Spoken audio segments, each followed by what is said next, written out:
My parents disowned me after I got pregnant. Now after 10 years, my father has cancer and wants to reconnect.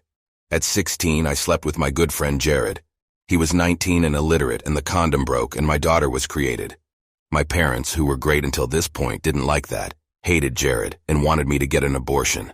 I couldn't bring it over myself, and I wanted to keep the baby. Of course, my parents told me to pack my stuff and leave the house and their lives. So I did. I went to my friend Jared's house, and his parents took me in. They weren't thrilled, but they've said that we all had to help as a new family member was in the making. In that time, my friend and I started to develop feelings for each other. I had my daughter, and about 2 months later, Jared's brother came back into their lives. He was a recovering heroin addict. As we had the baby, my mother-in-law told him he could not stay with us. Eventually, they let him stay more and more, and he was spending nights until he had a relapse and stole a bunch of stuff. My parents got wind of that. They dug up a bunch of stuff and found out that my mother-in-law also fought addiction after an accident she had 15 years ago left her addicted to pain meds. So they called Child Protective Services on us, and a whole damn investigation was opened. It was a dark time. I thought they were going to take my baby.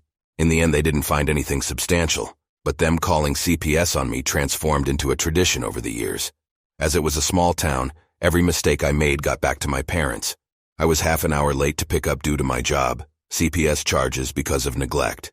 I was out after 10 p.m. with my toddler, CPS. Christmas, where loads of people stayed at Jared's house because it was a big family. CPS because many strange men were there. They eventually stopped it because they were fined for calling them on me unnecessarily. If they had done it more, I think it could have been an offense. The last call was 5 years ago. Eventually, Jared and I married when I turned 23, and we are quite happy. We worked retail jobs and studied. He went to school for a long time, and it took us longer than average to graduate, but we did, with a lot of help from his parents. Jared is now an engineer, and I work as a graphic designer. We were able to afford a big flat and finally moved out of his parents' house. Our lives look normal now.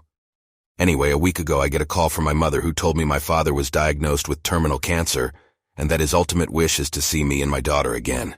I don't really know what to do, because while they didn't have to take care of me while I was pregnant, I wish they had at least supported me. And while I get that they were panicking because they thought I was going to be an unfit mother, they made my life hell for all.